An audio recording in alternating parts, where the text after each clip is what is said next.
Good afternoon. It's wonderful to be able to have a moment to talk to you from the Basilica of St. Peter. And I want to begin by thanking every one of you for the support that you've given the parish over the last few months. It's been a challenging season, hasn't it?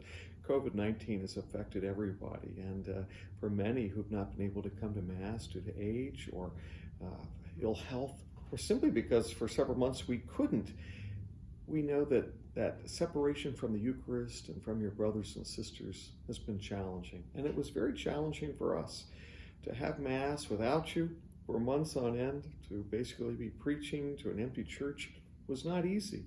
But we wanted to make that experience as normal as we could. And in essence, we pretended in our hearts that you were there, even if we couldn't see you, that we preached to you, that we prayed for you and with you, and that we were all in this together. But thankfully now we're beginning to open up, and you've been able to come to Mass for the past few months, confession since early June. And in that sense, the parish seems to be a bit more normal. Indeed, last weekend, 417 came to the 4 Masses we had, which was roughly 1/3 of what we used to have on average last year before all of these things hit. So in that sense, we're moving towards a more normal life. And this brings me to what I wanted to speak to you about today. Last week I had a parish council meeting, a Zoom meeting with our members, and we talked about the future.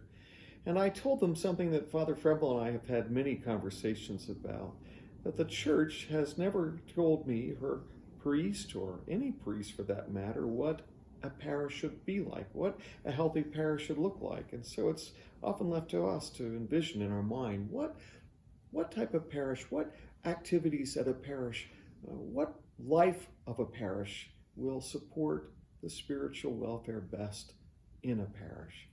And I wanted to talk to you about that because, as I told parish council in our meeting, I think we have a very unique opportunity to look at ourselves and to consider how we can support one another to deepen our life of faith in Jesus Christ. And so I wanted to come to you this afternoon, or whenever you have a chance to watch or listen to me, and to say we're thinking about these things, the staff, the councils, and I. And I wanted to consult with you and say, you might have some experience or ideas now that you have been praying with us in different ways, some in person, some by live stream. And you might be able to say, Father, this would help me in my deepening life of prayer with Jesus Christ. And my desire as a priest always is to enhance that. I realize I only have 2 hands, and as you know, we don't have an assistant here anymore. And so in some ways, I have a finiteness that becomes all the more apparent to me. I also wanted to remind you that the Catechism of the Catholic Church says for every rite, there's a correlative duty, meaning don't simply come up with ideas of more that I can do without perhaps suggesting ways that you can help. But nonetheless, we have an opportunity. We're pivoting. The church is opening again. More activities are happening again. But I want to do activities well. And I want to realize, as I realize we have people all the way from England that sometimes watch our Masses and participate and comment. But we have a new and broadening way of reaching one another.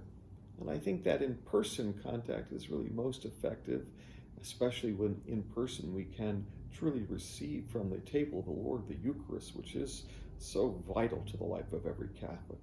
But nonetheless, I'd like to know from you, from your heart, how we might be able to minister even more effectively as we pivot and continue to open up the Basilica.